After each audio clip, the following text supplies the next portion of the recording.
Conferenza stampa stamani in procura alla presenza del procuratore Luigi Patronaggio, del comandante della Guardia Costiera Capitaneria di Porto Empedocle e del sostituto procuratore Paola Vetro per illustrare l'attività investigativa svolta nell'operazione denominata Caos Calmo dalla zona sottoposta a indagine, una forte azione di repressione dei reati ambientali consumati nell'ambito del demanio marittimo nel periodo settembre 2018. Delle telecamere sono state piazzate nella zona, ben 8, che hanno ripreso tanta gente che buttava rifiuti non solo domestici ma anche industriali. 20 alle persone denunciate, di cui 6 per reati ambientali e 3 mezzi sottoposti a sequestro. L'area sequestrata verrà presto bonificata. Le telecamere sono state poste in vari punti strategici, riprendendo anche persone in tuta da lavoro che sistematicamente svolgevano attività di discarica. Sono state anche individuate delle coppiette che svolgevano atti osceni in luogo pubblico, incontrandosi nella notte nella zona sorvegliata. Il procuratore Patronaggio ha anche affermato che Porto Empedocle viene per ora attenzionata dalla procura per la vicenda dei rifiuti, con indagini che stanno interessando il fenomeno a 360 gradi, coperti al momento da segreto istruttorio, facendo anche riferimento a quanto successo la settimana scorsa nella città marinara durante la raccolta dei rifiuti che il comune aveva affidato ad altra ditta, visto che la Real Marina con i suoi dipendenti non era in condizione di svolgere il lavoro affidatogli, con l'aggressione anche di 2 assessori comunali. Porto Empedocle vive già da qualche tempo una grave situazione per quanto riguarda la raccolta dei rifiuti. Ha raggiunto punte di drammaticità sia da un punto di vista sanitario che da un punto di vista di ordine pubblico. C'è stata alcuni giorni fa un'aggressione nei confronti di 2 assessori ma anche degli operatori, per cui noi stiamo particolarmente attenti e stiamo guardando tutta questa vicenda sotto più punti di vista.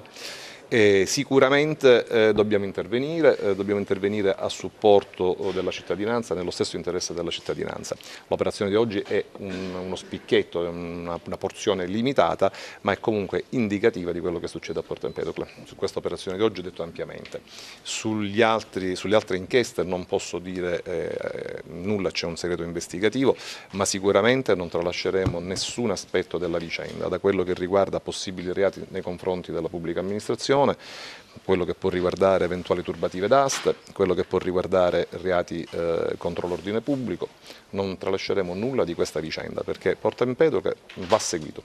C'è anche un'inchiesta aperta, diceva lei, su quanto è successo la settimana scorsa relativamente agli scontri tra le 2 imprese che raccoglievano. C'è stato un momento di tensione e delle condotte hanno assunto anche delle rilevanze penali. Un impegno costante e quotidiano da un mese a questa parte che avete rilevato nella zona caos di Porto Empedocle. Allora, in realtà l'impegno e tutto inizia nel settembre dell'anno scorso, quando da alcune attività sul controllo delle aree demaniali abbiamo riscontrato questa presenza delle discariche abusive. Quindi abbiamo iniziato l'attività, quindi abbiamo portato le denunce in procura, da cui è nata l'esigenza di fare un'attività più approfondita attraverso l'utilizzo di apparecchiature sofisticate quali telecamere e avere la possibilità di scoprire appunto i veri soggetti che si rendevano responsabili di questa attività. Attività richiesto H24 l'utilizzo di tantissime persone, di colleghi che 24 ore su 24 monitoravano la situazione anche per vedere eventuali reati particolari. I soggetti che sono stati poi deferiti all'autorità giudiziaria sono veramente numerosi e questo è un indice negativo perché vuol dire che effettivamente il fenomeno è molto allargato soprattutto dal fatto che sono investite di questi reati anche soggetti qualificati, cioè ditte che commercializzano prodotti ittici o altre ditte dediche a altre attività che anziché seguire il giusto e corretto discarica dei rifiuti presso i punti previsti, pensano giustamente di ridurre i costi, abbattendo i costi, creando delle vere discariche abusive.